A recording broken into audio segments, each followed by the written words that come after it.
Ce soir, nous allons aborder ces sous-points, l'impact de notre conjoint et du mariage dans notre destinée.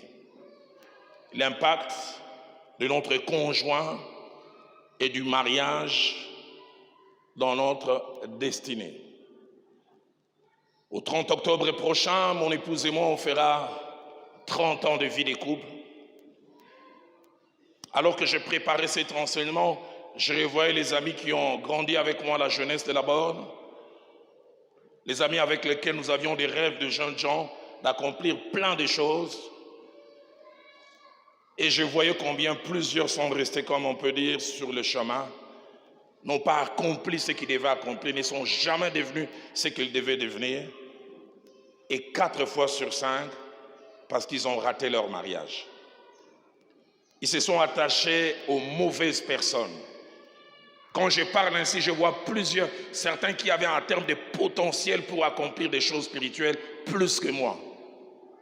Quand on commençait à servir Dieu, certains, je pouvais regarder, je disais, je ne les atteignais pas à la cheville.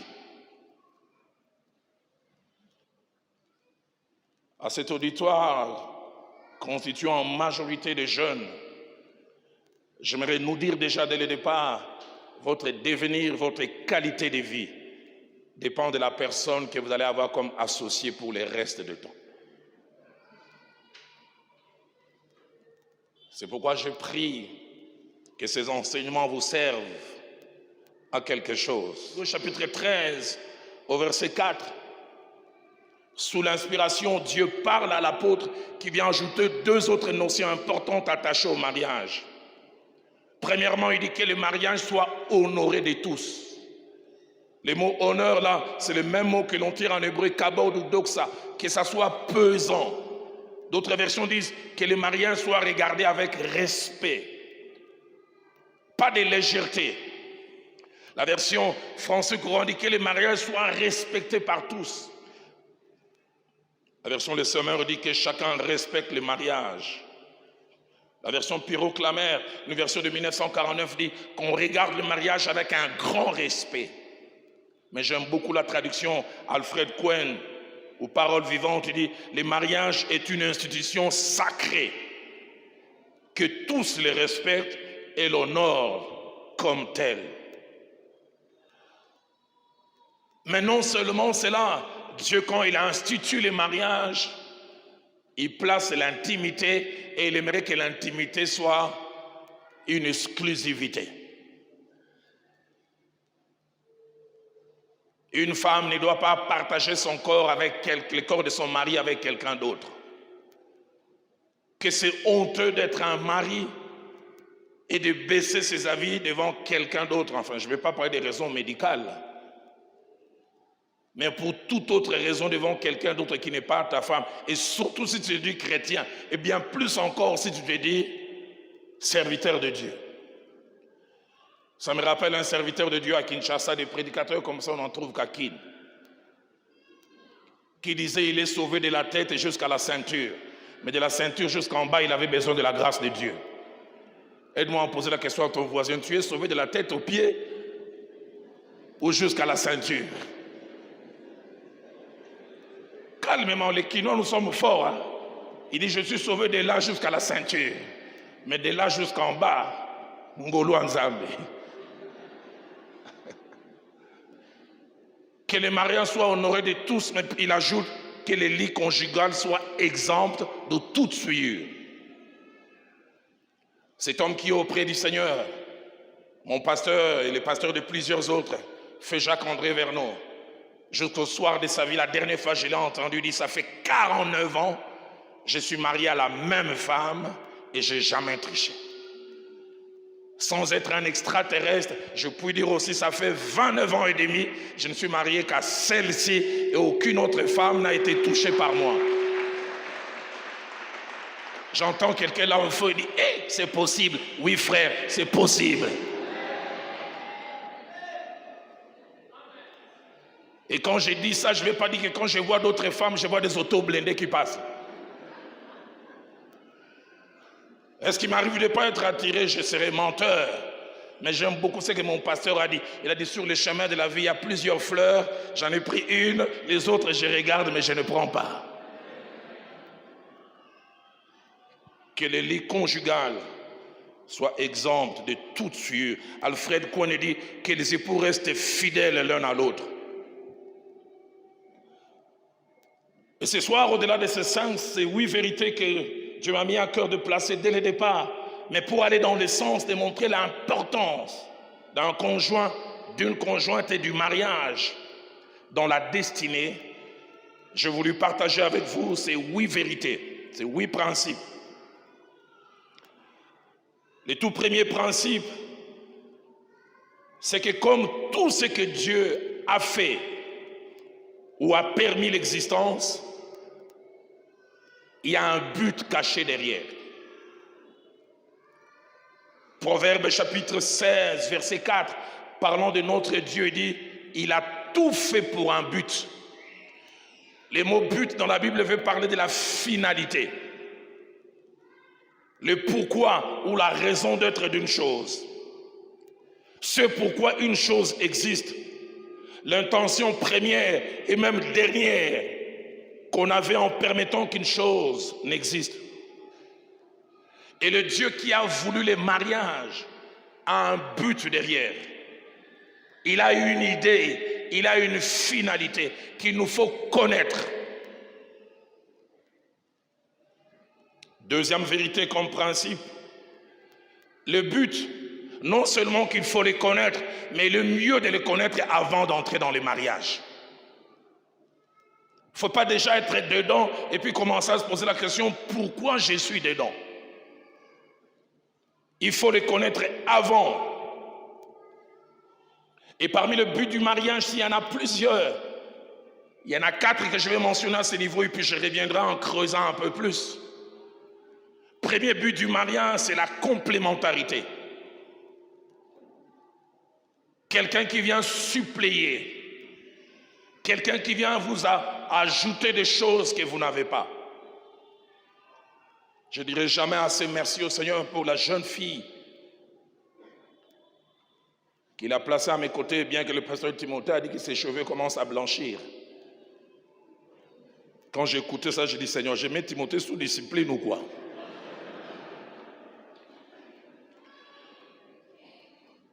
Ça, c'est offense publique.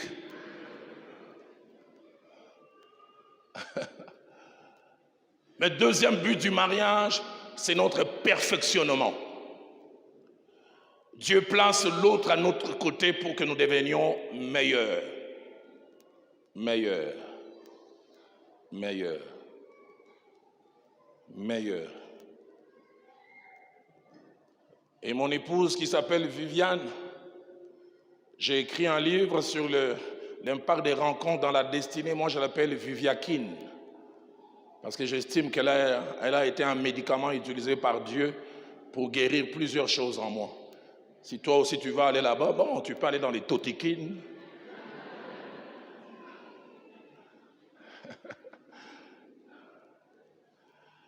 Elle m'a aidé à me perfectionner. Et j'en parlerai en progressant. Que des tares qu'il y avait en moi qui sont partis. Quand j'ai commencé à les côtoyer, elle me dira un jour, frère Roland à l'époque, frère Roland, tu prêches bien. Mais tu sais que tu as un problème d'haleine avec ta bouche. Le problème, c'est que cette mauvaise odeur que l'on produit, les producteurs en général n'est pas au courant. Ce sont ceux qui sont tout autour qui souffrent. Et je ne savais pas que les gens que j'encadrais souffraient, mais au nom du respect, ils n'arrivaient pas à me le dire. C'est quand Viviakine a commencé à changer des choses. Une sœur m'a appelé un jour. Ah, qu'est-ce qui s'est passé? J'ai dit quoi? Des choses ont changé avec ta bouche. J'ai dit, ah bon, il y avait un problème, il est grave.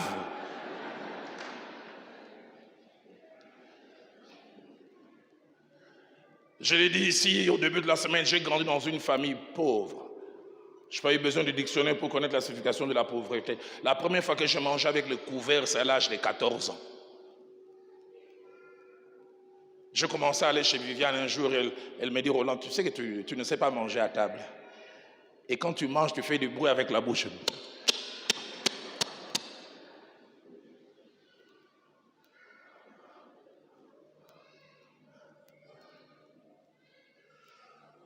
Avant que je la connaisse, je n'étais que spirituel. L'habillement, m'habiller comme ça, comme je suis habillé. J'ai appris plus tard, quand j'ai commencé à la côtoyer, que les sœurs à l'église là-bas m'appelaient arc-en-ciel. Parce qu'il semble que je portais toutes les couleurs du monde. Chemise verte, pantalon orange, chaussettes jaunes. Tout ce qui m'intéressait, c'était ma futa, mpe vialongo. Les célestes m'intéressaient. Tout ce qui était terrestre ne me disait rien. Quand Viviane a commencé à me corriger, Roland, tu sais, tu dois t'habiller comme ça. J'ai jamais même oublié, elle a changé ma coiffure. Il dit, regarde, ta tête n'est pas petite. La manière dont tu te coiffes là, ça gonfle encore. J'oublie jamais, j'ai changé ma coiffure, mon habillement. La première fois, j'entre là-bas, maman, kabonge, me voit, tape, me dit, kaka. Roland, nana bongi sur bon. Ah, maman na bongi. Le perfectionnement. J'entends une femme là au coin et dit, moi si na yo ndimaka ngate, papa ndima maman.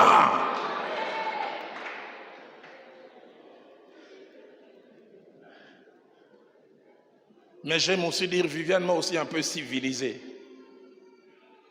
Moi, j'ai grandi à la cité avec C majuscule. Si j'étais au Katanga, je ne sais pas moi, à Lubumbashi, j'habiterais où? Les cités les plus bouillantes. Je n'ai pas cité les noms, c'est vous qui avez cité. J'étais spirituel, mais j'avais des habitudes. Vous voyez les gens d'habitude, tu fais entrer ton doigt dans les nez, puis tu fais vérifier qu'est-ce que tu as pris.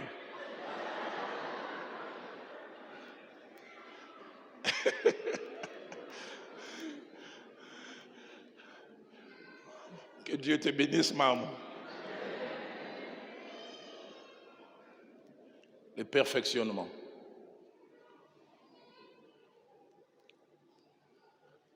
Mais au-delà de cela, Dieu s'est servi de Viviane pour me guérir des complexes.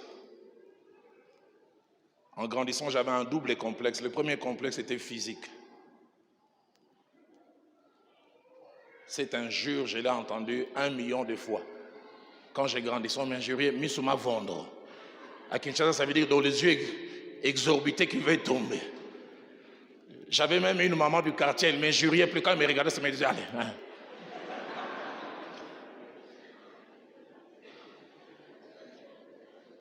J'en ai parlé une fois ici, quand on est en 6e primaire à l'Athénée de la Gombe, Athénée de Kalina chez nous, j'étais parmi les élèves les plus brillants. Le directeur vient me voir, il dit, Roland, tu es l'un des élèves les plus brillants, il y aura défilé le 30 juin. Tout le monde voulait être le porte-drapeau de l'école. On vient me proposer, j'ai refusé. Non pas parce que je ne voulais pas, je disais, mais sur ma vendredi, elle la défend. Quand les gens oublieront l'école, ils diront, mon école, on a mis sur minene.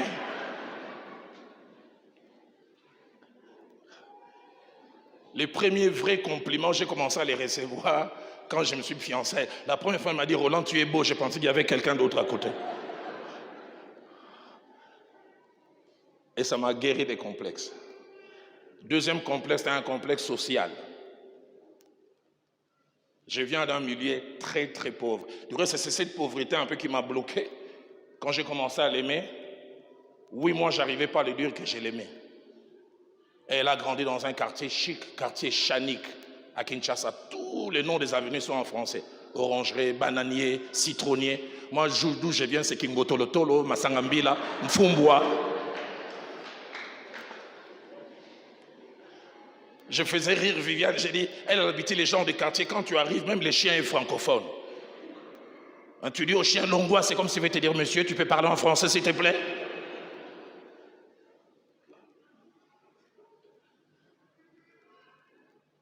Et ce qui m'a étonné quand je commençais à l'aimer, elle ne voyait pas mon présent, elle voyait mon futur.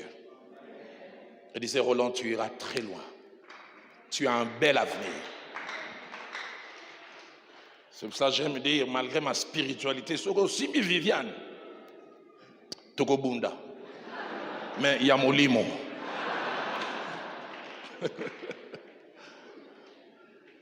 Complémentarité, perfectionnement.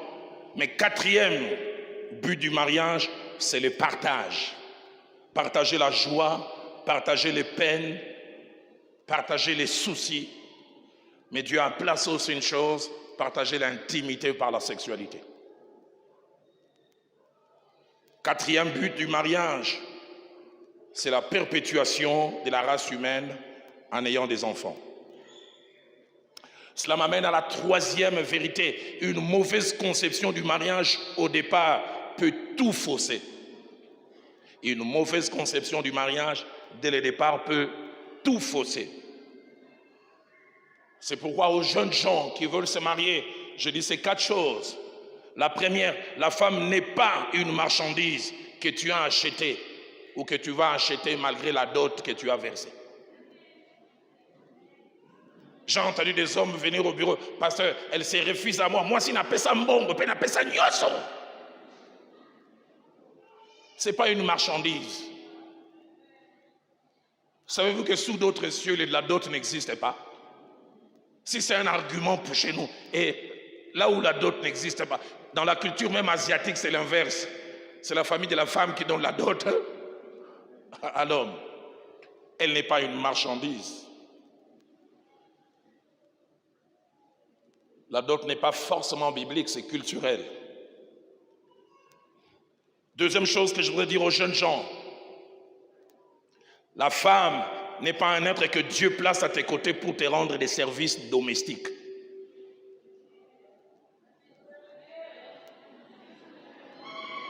Sinon, tu peux prendre une bonne qui peut bien jouer ce rôle.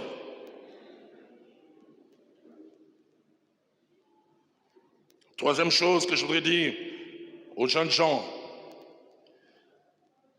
la femme n'est pas quelqu'un que Dieu place à tes côtés pour assouvir tes désirs sexuels.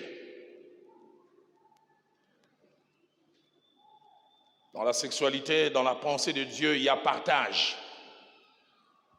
J'ai quelquefois, dans les réunions des couples, parlé avec des hommes. Il y a certains hommes, quand je les entends, je dis, celui-là, son problème, il faut le régler avec l'imposition des mains ou bien il faut les cogner spirituellement.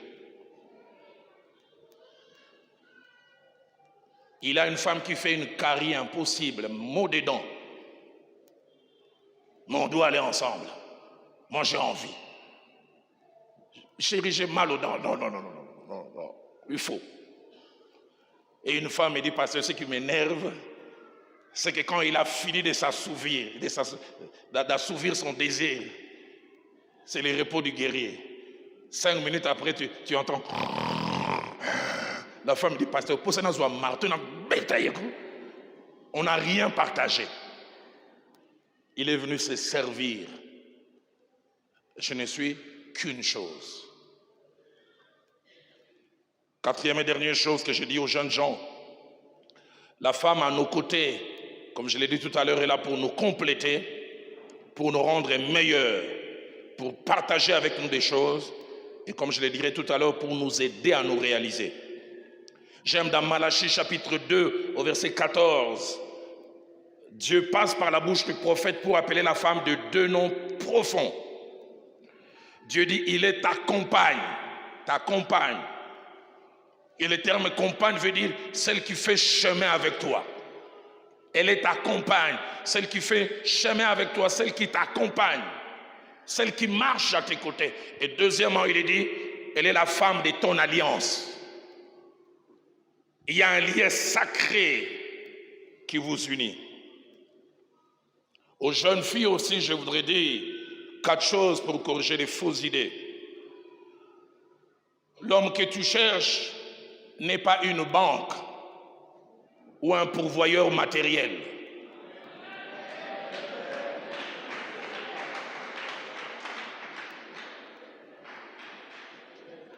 Nama faut bala mobala za na mbongo hein.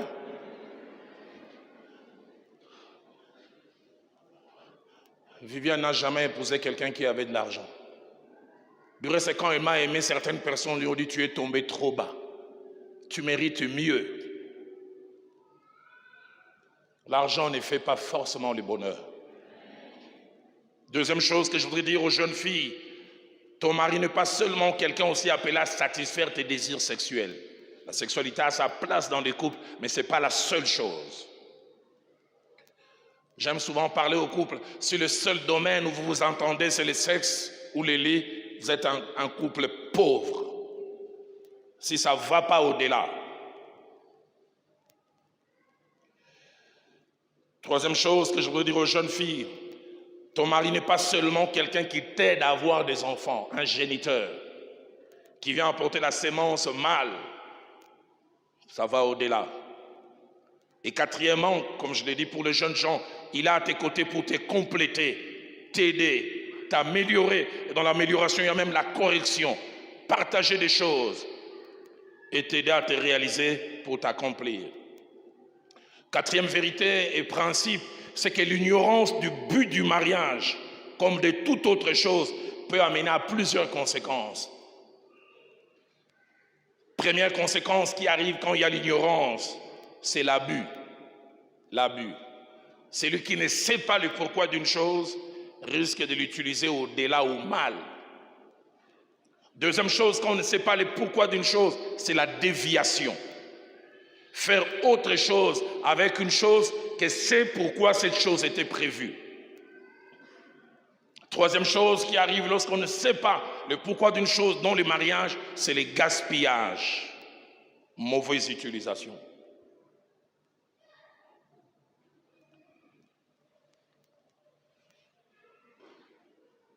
Cinquième vérité et principe, c'est qu'au-delà de tous les autres objectifs sus-mentionnés ou mentionnés avant, l'un des objectifs principaux du mariage est d'avoir quelqu'un qui nous aide à nous réaliser. À nous réaliser. C'est-à-dire à devenir les genres de personnes non seulement que Dieu a pensé, mais les genres de personnes pour lesquelles Dieu nous a envoyés sur terre. J'aimerais que nous sachions, chacun de nous, en venant sur terre, Dieu l'a envoyé avec un objectif. Et par rapport à cet objectif, Dieu t'a équipé. Il a placé des aptitudes et capacités. Et ton conjoint ou ta conjointe sera cette personne qui va t'amener dans le sens de te réaliser, de t'accomplir et de t'accomplir pleinement. Le niveau le plus bas d'une relation de mariage, c'est simplement la sexualité. Les gens restent simplement des partenaires sexuels. Mais le niveau le plus élevé, c'est quelqu'un qui vous aide à vous réaliser. Feu Jacques-André Vernon, mon pasteur, un jour il me parlait au bureau et il pleurait. Il disait, Dalo, tu connais mon épouse. Tu connais son caractère, elle avait un côté dur. Mais il disait, je dois au Seigneur et à mon épouse tout ce que je suis devenu. Il m'a relaté combien il a grandi comme un jeune homme à Lambaréné, où il est né au Gabon, plein de complexes, introverti. Il avait un père d'un certain caractère, un peu dur, spirituel même. Et c'est quand il a commencé à être fiancé de cette jeune fille qui un jour après un moment de prière est venu lui dire, Jacques, pour que tu te réalises, tu dois t'éloigner de ton père. Parce que son père l'écrasait avec l'autorité. Demande la permission à ton père d'exercer le ministère, mais loin de lui. Et c'est à cause d'elle qu'ils ont quitté les Gabons, ils sont allés au Congo-Brazzaville. Arrivés au Congo-Brazzaville en 61, ils ont commencé à servir Dieu. Et à partir de 62, ils ont commencé à traverser à Kinshasa, Léopoldville à l'époque. C'est encore cette femme qui a eu la vision pour la première fois. Ils sont arrivés 2-3 fois à Kinshasa et dit, je sens que notre vraie place d'éclosion n'est pas à Brazzaville, mais à Léopoldville. Et comme ils étaient pris en charge par les assemblées de Dieu de France, ils sont allés demander aux assemblées de Dieu de France, est-ce possible que le subside que vous nous donnez nous accompagne parce que nous sentons que nous devons traverser de l'autre côté? Ils ont dit, si vous traversez, nous arrêtons. Ils ont prié. Mon pasteur a dit, j'étais en train d'hésiter. Mais un jour, cette femme a eu une grande vision, puis elle a dit, chérie, on avance. Ils ont traversé en 64 sans rien. Et durant plus de 5 ans, c'est sa femme qui travaillait comme sage-femme à ce qu'on appelle aujourd'hui Mama Yemo, hôpital général. Elle était en train de souvenir tous les besoins. Ils étaient à l'endroit de Dieu, mais l'éclat de Dieu n'était pas encore sorti. Des années plus tard, quand toutes ces choses sont sorties, il dit, je dois toutes ces choses. Que Dieu place sur ta route quelqu'un qui va t'aider à te réaliser. Mon pasteur disait, un mariage réussi, l'autre sert d'engrais dans ta vie. Vous savez, l'engrais, quand on a planté quelque chose, l'engrais aide à grandir. Mais le mariage qui échoue, c'est comme si un arbre veut pousser en place une grosse pierre. Si tu es à côté d'un marié, demande-lui, tu as à côté de toi engrais ou pierre qui bloque. J'entends quelqu'un dire, moi pas pierre, béton papa.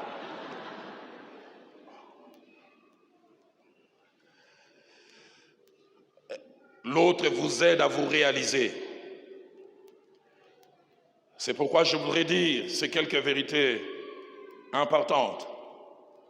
Dans Ephésiens chapitre 5, versets 26 à 27, j'aime bien l'apôtre Paul. Sous l'inspiration, il parle de la relation Christ avec l'Église comme un type de mariage.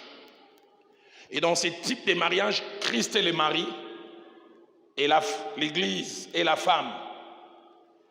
Il dit pourquoi Dieu a-t-il fait que Christ soit associé à l'Église? Premièrement pour la sanctifier, enlever les imperfections, enlever tout ce qui a comme scorie.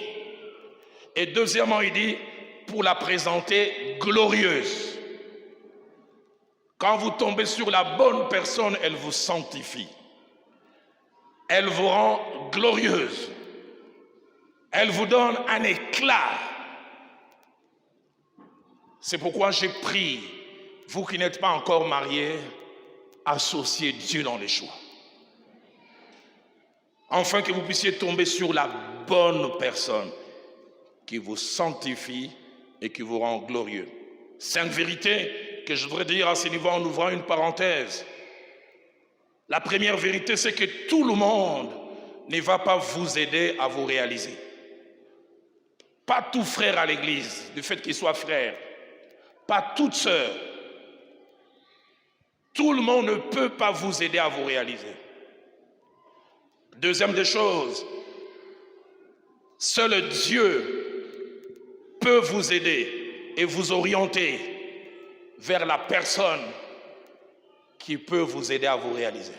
C'est pourquoi j'aime dire aux jeunes gens qui aspirent au mariage, tout le temps que vous passez en priant, en jeûnant, en ayant des retraites pour avoir l'assurance de Dieu, ce n'est jamais du temps perdu. Ne laissez pas simplement les battements de cœur. Non, quand je la vois, les genoux se cognent. Le frère Jacques-André Vernon nous enseignant sur le mariage, il disait l'amour est aveugle, mais c'est le mariage qui lui rend la vue. Il n'y a pas mieux que le mariage pour guérir de l'aveuglement. Troisième chose, c'est bon et merveilleux sur le chemin de la vie d'avoir une mission à accomplir et de s'attacher à la bonne personne. Ça fait que chaque jour, vous levez la main et vous bénissez Dieu pour la personne que Dieu a placée à vos côtés comme époux, mari. Quatrièmement, c'est lui ou celle qui s'attache à la mauvaise personne passe à côté de l'essentiel. Le frère Jacques-André Vernon nous enseignant sur le mariage, j'aime bien les images qu'il donnait. Il disait, le mariage au travers du conjoint que nous choisissons, c'est comme les pointures des chaussures. Moi, je chausse du 46, 12. Quand tu me donnes du 46, je suis à l'aise. Mais si tu me donnes du 45, 45 et demi, pour arriver jusqu'à Fabrice, je peux faire 2 jours. Et si tu me donnes du 48, je serai obligé de mettre des cotons dedans. Que Dieu te donne ta pointure. Celle qu'il faut.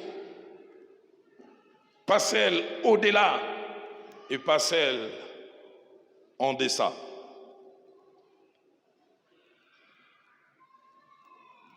Cinquième et dernière chose, c'est lui ou celle qui s'attache à quelqu'un d'autre que la personne de sa mission, soit ne se réalise pas, ou soit se réalise peu, ou soit est frustré, vit dans les regrets et dans les murmures. Je ne sais pas si au Katanga ça se fait. Chez nous à Kinshasa, la plupart des fois, les hommes qui se sont trompés, écoutez comment ils appellent leur femme, Ndokavi Nangai, la sorcière de ma vie.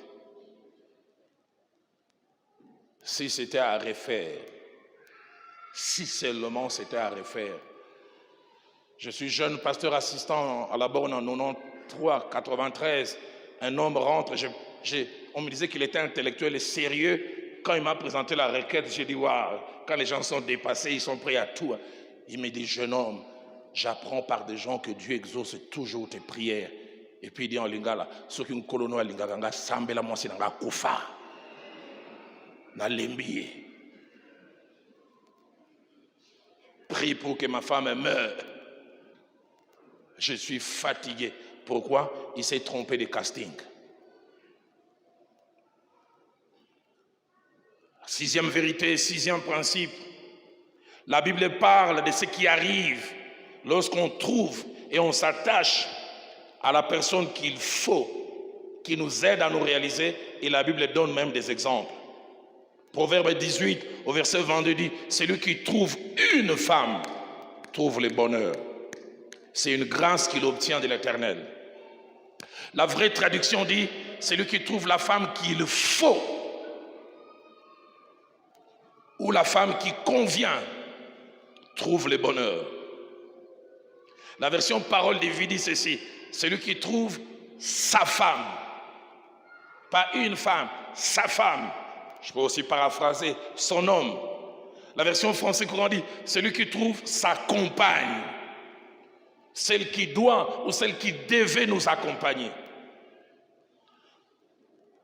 La version de Sassi dit, celui qui a trouvé une femme bonne a trouvé un grand bien et il a reçu du Seigneur une source de joie. La version Martin dit, celui qui trouve une femme digne, une femme qui vaut la peine. Genèse 24, verset 67 que nous avons lu. Eliezer a été envoyé pour aller chercher une femme pour Isaac, le fils d'Abraham. Et là, Eliezer est un type du Saint-Esprit qui nous connaît mieux. Si on était aujourd'hui, on dira non, liba la commission. Isaac Yemogwa Kenda Kite. Dieu a voulu nous enseigner des principes. Eliezer est un type du Saint-Esprit qui connaît mieux que nous. Et quand Eliezer ramène Rebecca, écoutez ce que ma Bible dit. Isaac prit Rebecca, qui devant sa femme et l'aima. Ainsi fut consolé Isaac après avoir perdu sa mère. Quand Dieu est derrière un casting, on ne se trompe jamais. Genèse chapitre 26 au verset 8, les mêmes choix dictés par Eliezer, un type du Saint-Esprit, plus de 25 ans après le mariage. 25 ans. Écoutez ce que la Bible dit. Le roi Abimelech était au niveau de sa fenêtre. La Bible dit, il vit Isaac et Rebecca qui plaisantaient, qui rigolaient 25 ans après. D'autres, ils n'ont que 10 ans de mariage, mais sont devenus de co-voisins. Une fois, on est allé visiter un couple. Notre deuxième fille m'a demandé, papa,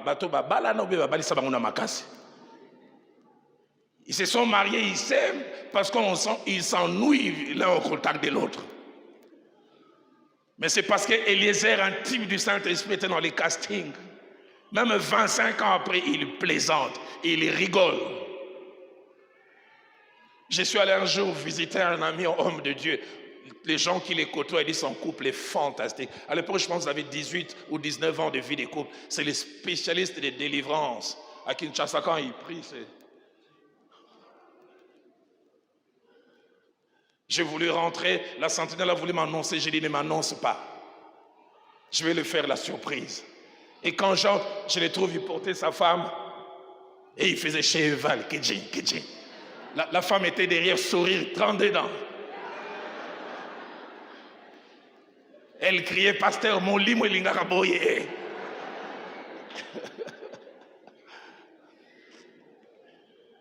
Que c'est beau d'avoir un mariage qui réussit. J'ai été au contact avec mon pasteur Jacques-André Verneau, 40 ans de vie des couples, mais on sentait la complicité, pas la fatigue. Mon pasteur, quand il voulait appeler sa femme par un petit nom, il l'appelait Hanneke. Hanneke, ça veut dire petite fille en néerlandais. Il y a des jours, j'arrivais au bureau, 2 fois je les ai trouvés enlacés l'un vis-à-vis des deux. J'ai dit, Nzambe, heureusement, Viviane Azawate. 30 ans, 40 ans. Ça fait du bien d'avoir des gens qui sont âgés, ils ont passé plusieurs années, mais on peut lire et sentir qu'ils s'aiment encore. C'est possible dans le Seigneur. Et surtout, comme je le disais, quand Dieu est derrière. Exode chapitre 4, versets 19 à 20, 24 à 25, elle s'appelait Séphora. Elle n'est pas seulement une épouse, elle n'est pas seulement partenaire sexuel de Moïse, mais partenaire de vie. Quand Dieu envoie Moïse pour une mission, Dieu veut détruire Moïse, il veut le tuer. Dieu merci, Moïse n'a pas une femme qui ne fait que pédicure, manicure et toutes sortes de cures. Elle a aussi la révélation des choses spirituelles. Ma Bible à moi dit, elle a pris quelque chose, elle a circoncis son fils parce qu'elle avait la révélation. Donnons-nous des femmes qui ne sont pas seulement des partenaires sexuels, mais qui connaissent des choses.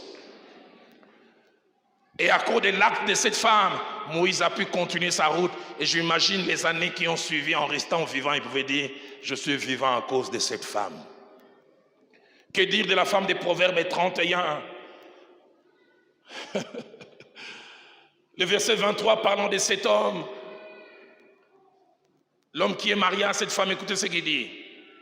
Cet homme est considéré quand il siège avec les anciens du pays. La vraie traduction dit, il est tellement performant qu'il est considéré. Et pourquoi il est considéré? Parce que la Bible en parle clairement au verset 12. Il a une femme qui lui fait du bien. Et c'est là tous les jours de sa vie. Il a été prouvé, des études l'ont montré. La manière dont un homme quitte chez lui à la maison, psychologiquement, moralement, influence ses performances. David en parlera même, en disant comme le soleil s'élève et va vers sa course, ainsi sort un homme de sa chambre à coucher. J'ai suivi ce documentaire sur l'un des grands basketteurs américains, je ne vais pas citer son nom ici, spécialiste dans les tirs à 3 points. Pourcentage de réussite minimal 90. À un moment, il a aligné 6 matchs, pourcentage de réussite 30. Son entraîneur vient l'appeler et dit, hey, qu'est-ce qui ne va pas? Il dit, ça fait 5 semaines, ça ne va pas avec mon épouse, on ne parle pas. Et elle veut demander le divorce. Et je me suis dit, mais quel rapport y a-t-il entre ce que l'on ressent dans le cœur et la dextérité avec les mains? Ce même documentaire, j'ai suivi un brillant chirurgien qui ne ratait jamais ses opérations. 2 fois, il a oublié des bistouris des dents. Il a oublié même des épingles. Quand on vient lui poser la question, il passe en conseil de discipline. Il dit, ça fait 2 semaines, mon épouse et moi, ça ne va pas. Ça n'arrive pas souvent, mais les quelques rares fois où ça arrive, j'ai difficile à bien prêcher si Viviane et moi, ça ne va pas. Et puis en plus, à fin de l'Ioran. La façon dont elle regarde, ça me dit, est-ce que toi, tu peux prêcher? Et des fois, pour se donner courage, il ne faut pas intimider les prédicateurs. Les gens pensent que je parle en...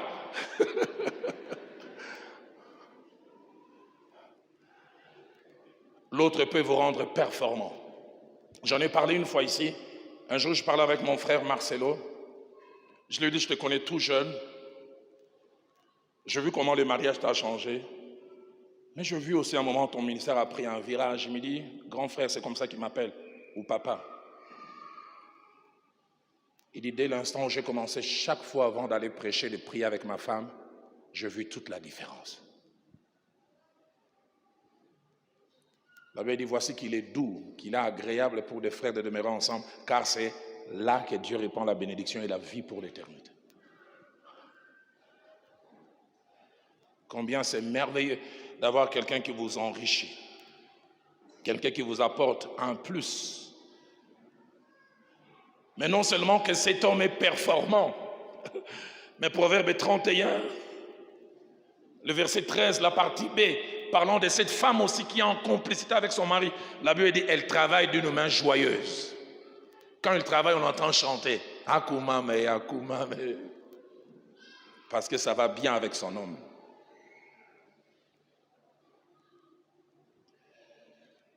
Combien c'est merveilleux d'avoir une vie de couple qui marche. Septième et avant-dernière vérité, avant-dernier principe ce soir, c'est que la Bible nous révèle aussi l'impact négatif de certains conjoints ou de conjointes dans leur association, même avec des personnes qui étaient bonnes. C'est pourquoi à l'intitulé, j'ai dit l'impact de notre conjoint et du mariage dans notre destinée. 1 Roi chapitre 11, verset 4, parlant de Salomon, l'homme qui avait eu des visions de Dieu, qui a vu la gloire de Dieu. La Bible dit les femmes étrangères inclinèrent son cœur vers d'autres dieux. Et celui que Dieu a aimé, à cause du fait qu'il s'est éloigné de Dieu, la Bible dit à 2 reprises, Dieu a suscité contre lui des ennemis. Simplement parce qu'il s'est attaché aux mauvaises personnes. Et chaque fois que je lis 1 Roi 21, verset 25, je suis glacé. Souvent quand nous parlons d'Akab, nous voyons un roi mauvais, mais une étude approfondie montre qu'Akab n'a pas été mauvais au départ. Akab est le fruit d'un mauvais casting. La Bible dit, il n'y a eu personne qui se soit vendu au mal comme Akab. Et le verset termine en disant, Jézabel, sa femme, est l'y excitée. Des fois, nous n'avons aucune idée de l'influence qu'une femme ou un conjoint, une conjointe peut avoir dans une vie. Tu n'as jamais été tricheur, tu deviendras tricheur à cause de la personne. Les colportages n'ont jamais été ta faiblesse, mais tu peux les devenir parce que tu as quelqu'un qui aime ça. Et j'ai lu ça au départ, l'un des passages les plus tristes, notre premier parent, qui a vécu dans la félicité de notre Dieu, dans la communion, jusqu'à ce qu'une femme entre dans sa vie. Et j'ai jamais compris, Adam qui avait reçu les consignes, tu ne mangeras pas ça. Les jours où Ève ramène les fruits, il sait que ça c'est les fruits que Dieu avait dit, tu ne manges pas. Vous n'avez aucune idée jusqu'où l'amour peut nous amener. Et il mange.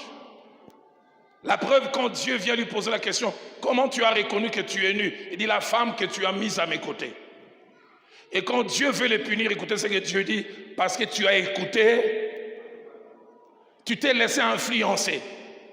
Chaque fois, c'est difficile à lire Genèse 3, versets 23 et 24.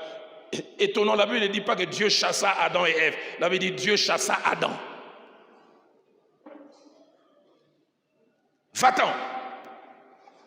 Destinée déviée. Destinée perdue. Vous avez 15, 20, 22 ans, 23 ans. Qu'allez-vous devenir demain? Allez-vous monter ou l'autre va exercer pesanteur sur vous? J'insiste, notre conjoint ou notre conjointe n'est jamais neutre à nos côtés.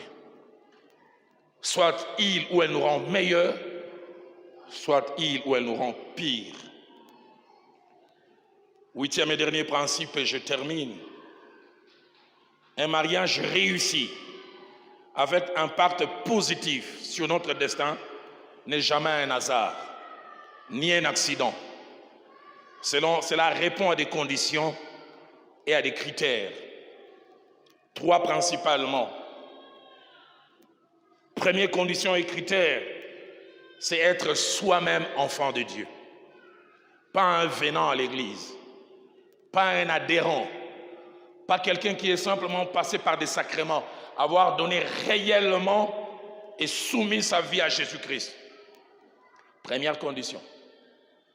Deuxième condition essentielle, se marier dans les champs limités et prévus par Dieu. J'insiste, se marier dans les champs limités et prévus par Dieu. Enfants de Dieu, j'aimerais que nous sachions, Dieu ne nous a pas laissé totale liberté en rapport avec le mariage.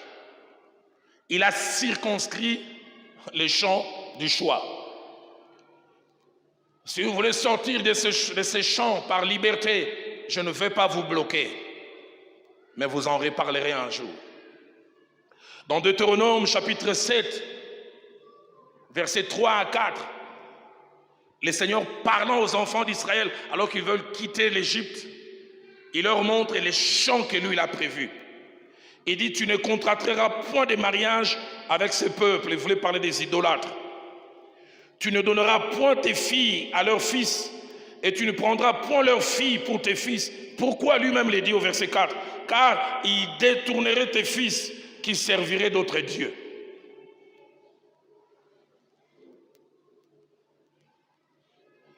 Dans 1 Corinthiens chapitre 7, au verset 39, plus tard l'apôtre Paul, parlant de veuves, celles qui ont perdu un mari, avec la possibilité de remariage, il ne laisse pas non plus les champs libres. Écoutez ce qu'il dit.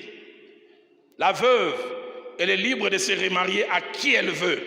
Mais écoutez comment Paul termine, mais que ce soit dans les seigneurs. Qu'elle s'attache à quelqu'un, mais que ce soit dans les seigneurs. Mais j'aimerais aussi insister, tout celui et toute celle qui vient à l'église n'est pas dans les seigneurs. Il y a des venants à l'église qui ne sont que des adhérents. Tu lui dis oui, tu vois sa face B. 2 Corinthiens chapitre 6, versets 14 à 15. L'apôtre dit, ne vous mettez pas avec les infidèles sous un joug étranger. Car quel rapport y a-t-il entre la justice et l'iniquité?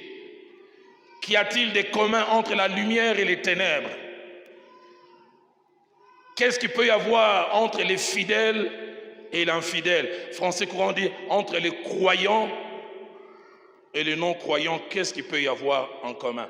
Et troisième et dernière chose, alors que je demande à notre chorale de prendre place, être dans les seigneurs, aller dans les champs limités, circonscrits par Dieu, mais troisièmement, associer Dieu dans les choix. Associer Dieu par les choix, par la prière, par le fait de se laisser orienter. Dans Psaume 127 au verset 1er, ma Bible à moi dit, si l'Éternel ne bâtit la maison, ceux qui la bâtissent travaillent en vain, pour les vides, pour les néants, pour des résultats qui ne vont pas demeurer.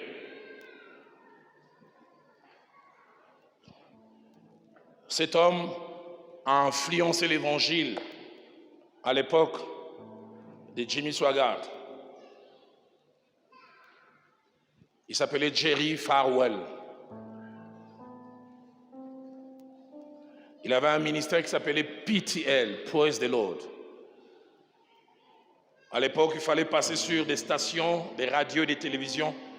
Et il s'est partagé des stations de télévision avec Jimmy Swaggart. À un moment même, il avait plus de 70% à cause de l'impact de son ministère. 12 ans après son mariage, il a divorcé. Mais avant le divorce, 2 ans avant, 1 année et demie même, on l'a arrêté pour fraude fiscale. On l'a mis en prison. Scandale aux États-Unis. Il a triché dans la déclaration des impôts. Les jours où on vient l'arrêter, on ouvre la chambre de sa femme, 6 000 paires de chaussures. Avec des paires de chaussures qui coûtent $10 000.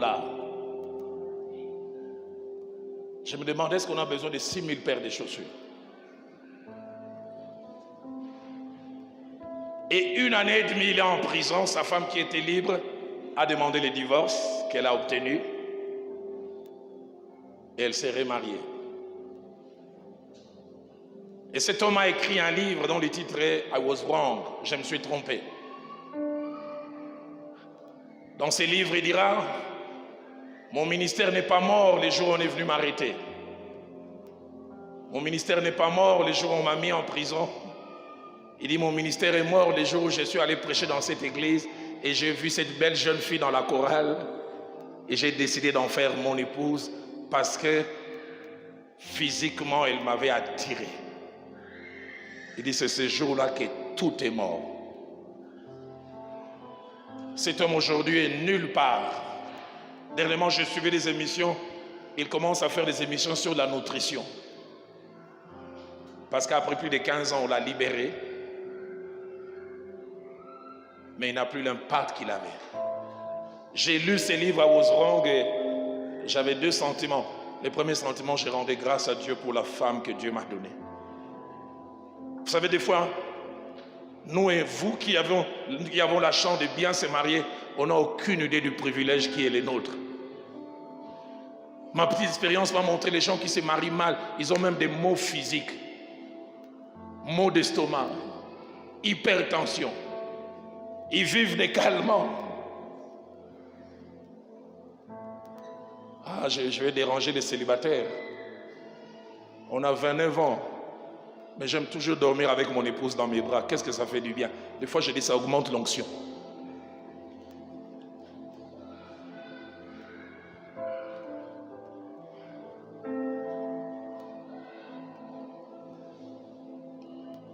Quel bonheur que d'avoir marché avec. Beaucoup de choses ont changé, mais notre amour est toujours plus fort. Je lui disais il y a quelque temps, physiquement tu as changé, mais je te préfère physiquement tel que tu es aujourd'hui. C'est pour ça, pasteur Timothée, qu'est-ce que tu as moi sinangai?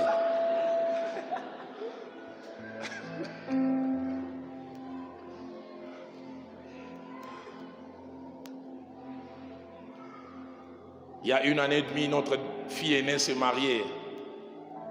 J'étais tellement sous l'émotion et ma joie était grande, les larmes ont commencé à couler. Elle m'a simplement tenu la main. Elle ne disait rien et je savais ce qu'elle voulait dire.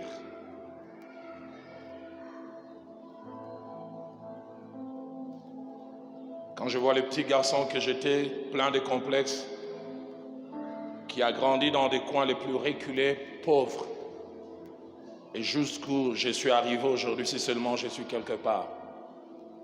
Je les dois au Seigneur, mais je les dois aussi à ces choix que j'ai eu à faire.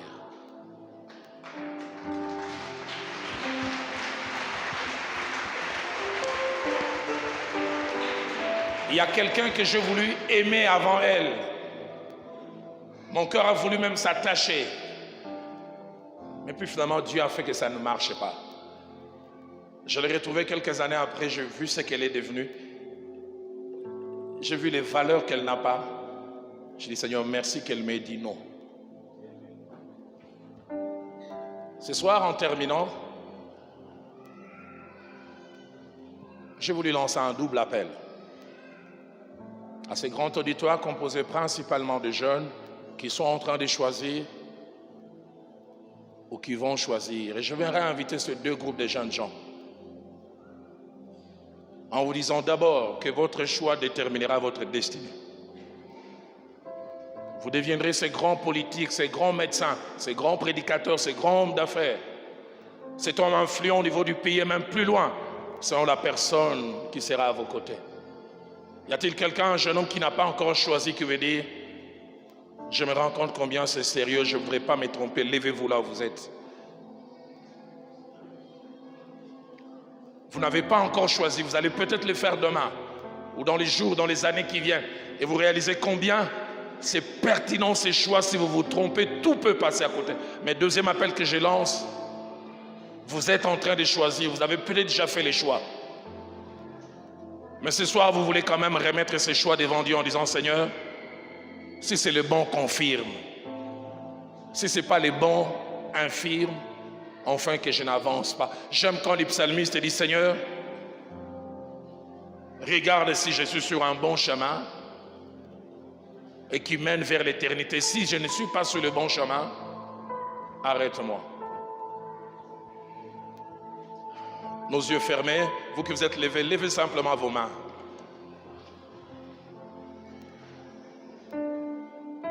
Je ne sais pas quel cantique Dieu inspire à notre chorale, mais ces cantiques montent dans mon cœur. Nous l'avons chanté au début de la semaine.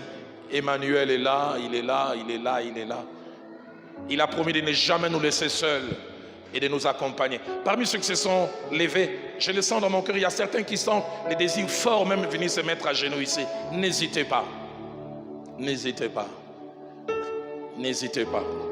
Celui qui trouve une femme, qui trouve sa femme, qui trouve sa compagne, trouve le bonheur.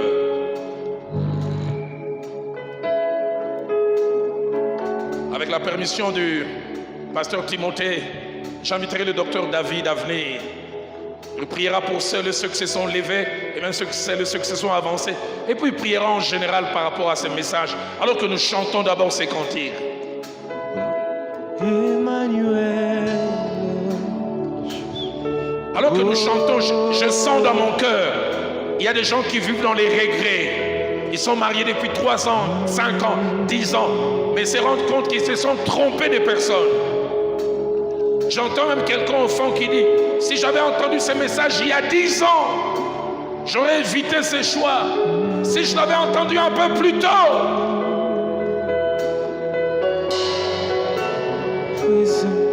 Avec